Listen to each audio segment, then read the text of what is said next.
You know, according to NADA in 1995, the average new car dealer netted about $37 per new vehicle sold, and that includes F&I income. Your biggest buying group for the past 20 years, the baby boomers, are beginning to enter their 50s, a time when they're going to begin to spend much less on vehicle purchases. It's a time when superstores and threats of superstores become more and more a reality. Consumers find alternative ways of car shopping, from the internet to kiosks to buying services. When Penske buys 817 Kmart service outlets to bring service to the customer instead of the old traditional means. Remember the quick lube shops that you thought wouldn't last? Body shops have to move to high-tech equipment just to keep up with insurance company requirements. Looking back over the last 7 shows together, we've covered a lot of ground, but that's only the beginning. How can you keep it all together? How can you begin to do for your business just what you've started to do, but you weren't quite sure how to do it? Well, hopefully I've partially given you some thoughts in these last 7 shows. Remember, you're the only one that can direct your future. Taking all that we've discussed won't be much assistance unless you have the proper attitude.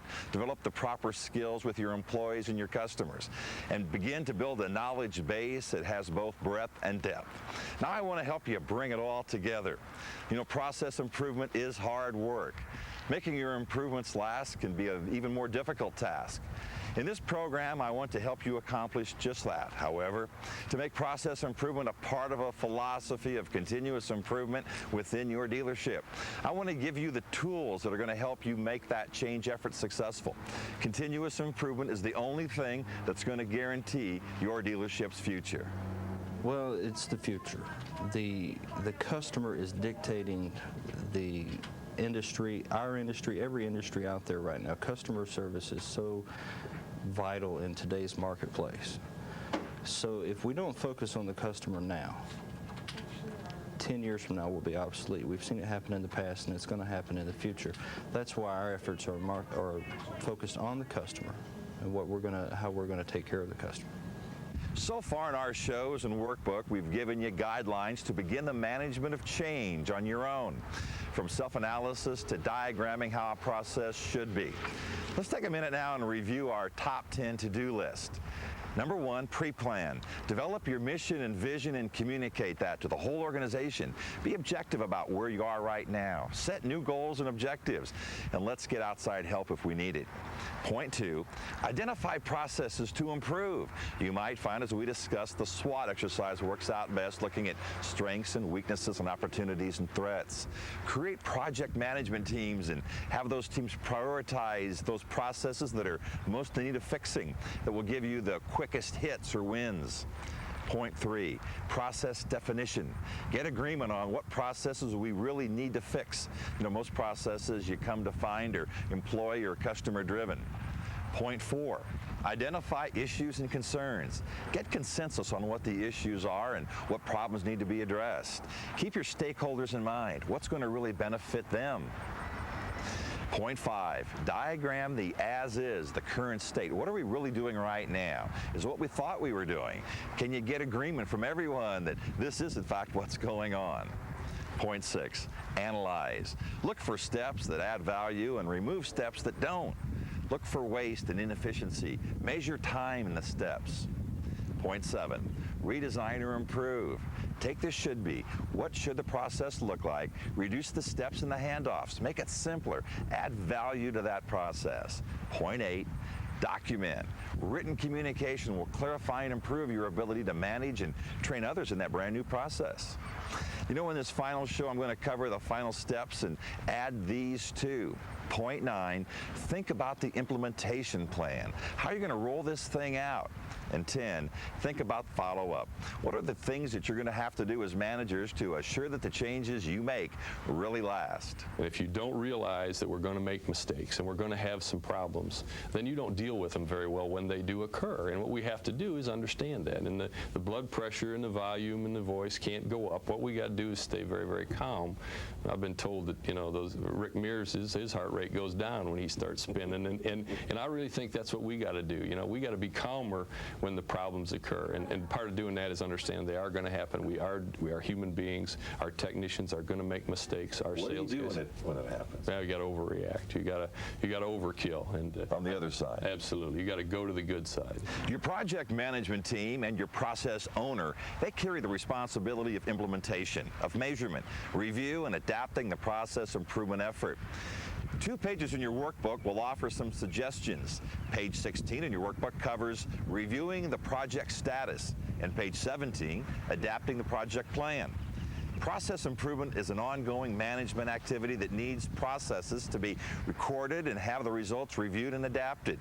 Process improvement is not a static one-time effort, but a process of continuous improvement. Before it was, you know, you'd get their up sheets and you go in and sit down with the salesman and say, okay, what'd you do here, what'd you do there? Well, now it's all on computer. They can go in, sit in an office by themselves, pull up the salesperson's worksheet, and it's right in front of them. And they can review each customer. If there's any questions, right then we can pick up the phone, call the customer, and see what we can do to help the situation out. The following are some suggested activities that could be launched in concert with the first process improvement efforts. 1, visible and active support and commitment from leadership and top management. Secondly, communicate to all of your employees your vision and mission regarding process improvement. Third, support improvement efforts with education and training at all levels. Finally, we must redesign responsibilities and accountabilities along with process redesign. Let's talk just a moment now about how you can really get started. You know, in the workbook on page 27, there's 3 factors that contribute: attitude, skills, and knowledge.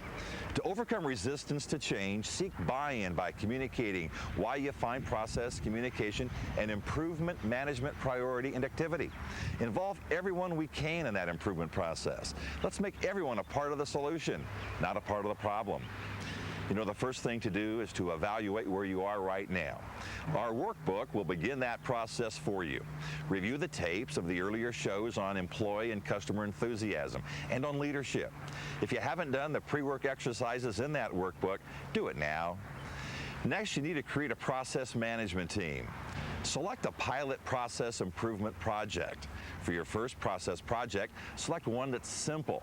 Select one where you can readily measure results and where you can achieve some quick hits or wins. Use action plans to keep your teams and managers on track and to keep the implementation process moving. There is an action plan in your workbook on page 30.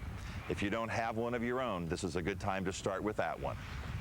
You know, this dealer will show you how to keep it moving. Our commitment is to move from being what I call a good automobile dealership to a world-class service company. And a world-class service company means that our benchmarks can't just be the retail automobile business.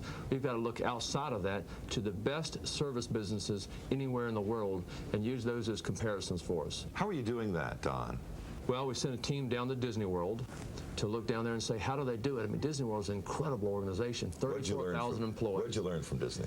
Well, the first thing we learned was this idea of that your job is not just the task you're doing. Disney World their people believe their job is to make people happy. That means in an automobile dealership, the job is to serve customers. Everybody's job in the company is to create and retain customers. Everybody's job. Beyond that, if you think about our business, which I mentioned earlier, in terms of that we are in the entertainment business, we're in the retail business, and we are in the service business or hospitality business. We can learn from every one of those industries and bring bits and pieces in that can help us improve. Get the idea, Don, that very satisfied isn't enough for you, is it? Well, there have been lots of times I've looked and said, you know, you can make money in this business without going through all this. Why am I doing all this? What was your answer to that question? Well, am I in it for the long term? Am I in it for the long term, and what do I want to accomplish with my life? Do we want to create something great? Do you want to make something that really stands out, that is worth giving yourself to, and asking your people to commit themselves to? If you're willing to create that, then you have a right to come and ask your people to commit themselves to really making this happen. You know, it's been my experience that while change comes from the inside out, most of us change to seek pleasure or to avoid pain. But most people resist change out of habit. We want to stay with what's comfortable, even when it would be better to change. Where can we get help? We want to help you with this process improvement effort. Call our customer service line. Will it be easy? No. There's going to be some common problems of those that have tried to re-engineer customer processes. First, not everybody's going to buy in. There is going to be resistance to doing things differently. People are going to want to stay in their comfort zone. Second common problem, there's that learning curve. You know, new attitudes, new skills, new processes means some initial ramp up, and uncertainty is going to be there while people try to learn what must take place. Most unsuccessful change initiatives end too soon. Third, you may even experience some negatives or backsliding. You know, in some processes, things could get a little worse until they do achieve buy-in and new skills can be taught and new learning takes place. As you'll see, good things happen to organizations willing and patient enough to make change work. Pay plans are not congruent with good customer treatment in some cases. Compensation, again, you're looking at, for an example, in sales, you know, putting yourselves in the point of an employee, you know, just straight commission on a percentage of gross, today just doesn't cut the mustard. If you want quality people, you have to have a quality pay plan, you know, with a base salary and a way to earn higher wages through their efforts, and their efforts not just in the way of sales, but in what we expect them to do. You expect them to have high CSI, to be involved in the warranty sales process, to be involved in selling new cars, not just gross, new cars, leasing new cars. Those are all keys to it.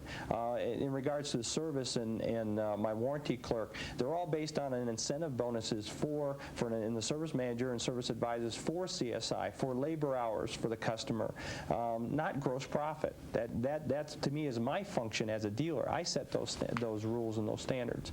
My warranty claim clerk gets reject rate. Her bonus is based on those. Same with my office manager for on-time reporting of all the reports for General Motors. So I sincerely believe that you must share the wealth. You might find your organization is too vertical, too much check-it mentality when it comes to putting practices and changes into effect. Here's a few ideas that will help you in carrying out your implementation plan. Start off with a kickoff meeting to the organization or to your people, the stakeholders affected by this process change. You know, your agenda might include the following.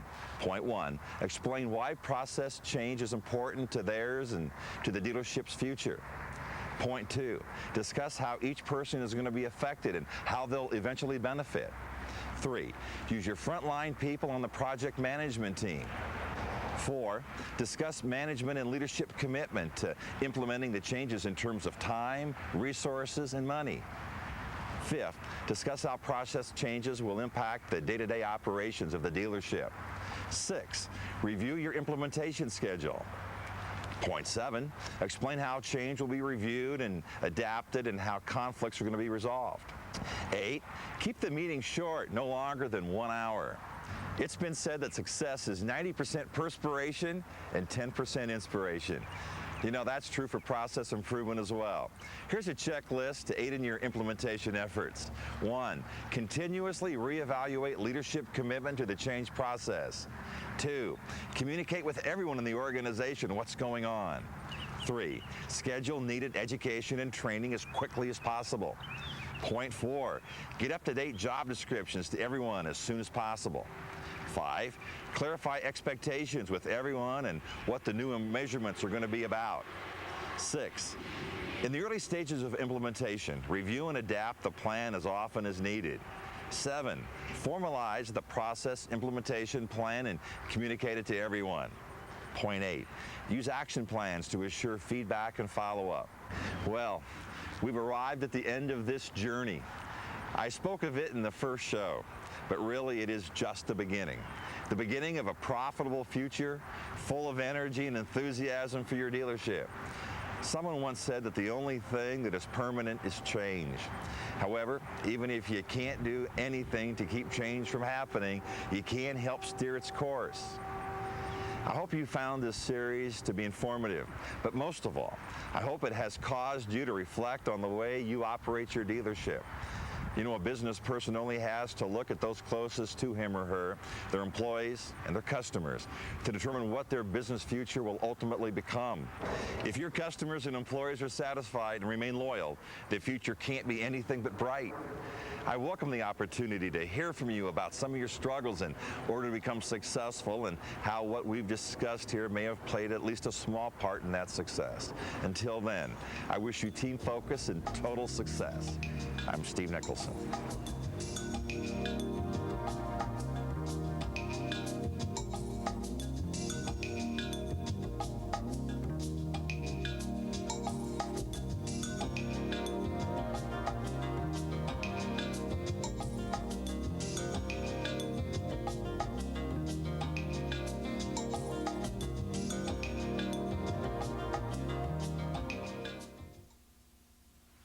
How do I suggest this? He hates change. Morris, did you want to talk to me? Yeah, Dad. Well, Things aren't what they should be at the dealership. I know. Things have sure changed since I started the business. Perhaps No, maybe we oughta- should get a... Have Why you don't we heard call of the Nickelsen Group? The Nickelsen Group can help take you from where you are to where you want to be. For more information, call us at 1-800-451-1441. Hi, Judy. Mary. I don't need that ride after all. Uh-oh. What's the problem? No problem. I bought my new car. Oh, the people were wonderful, and they made it so easy there was no need to look anywhere else. What's your dealer's name? The Nickelsen Group can help take you from where you are to where you want to be. For more information, call us at 1-800-451-1441.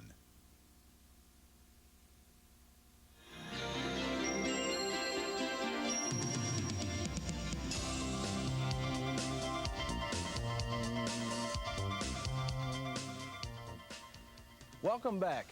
I want to talk to you about the customer in the closing situation that springs a trade-in on you after they told you up front that they weren't planning to trade their car in. You know, I really feel that any time a salesperson gets involved in a close, in a straight sell, and after they've negotiated a straight sell price, the customer says, now, what will you give me for my car? I feel that's the salesperson's fault. And let me tell you why.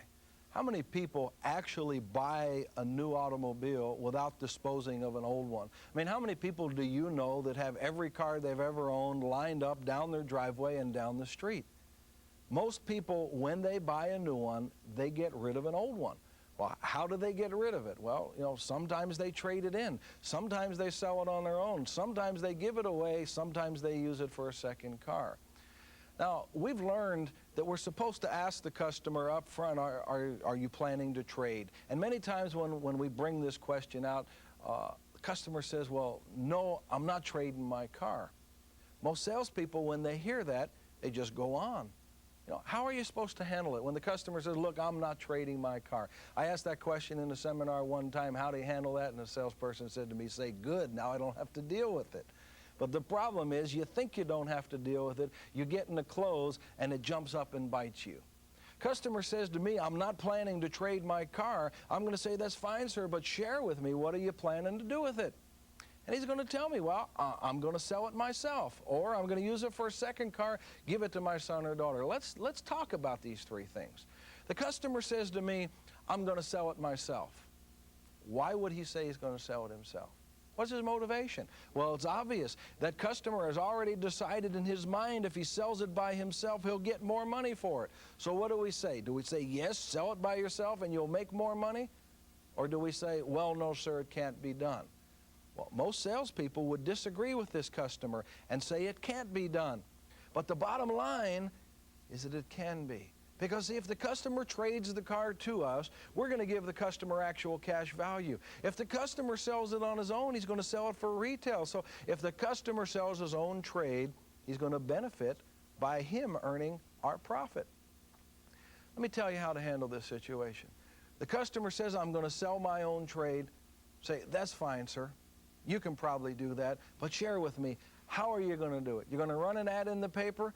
Well, yeah, that's what I'm going to do. Have you ever sold a car on your own? And I don't care if he tells me yes or no. If he says yes, I'll say, then you'll know what I'm talking about. If he says no, I say, well, let me tell you what you're going to have to put up with. First of all, you put an ad in the paper, people start calling you.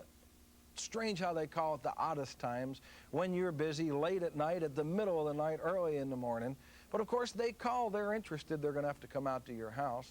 Strangers come into your house, knocking on your door. Are you going to hand them the keys and say, here, take the car for a spin around the block? Or are you going to make sure that you go with them? You're not going to let a stranger drive your car without your presence. So now you have to go with them on the test drive. And isn't it amazing how uncomfortable we feel, even when somebody we know drives our car, let alone a stranger? Of course, that customer likes the car.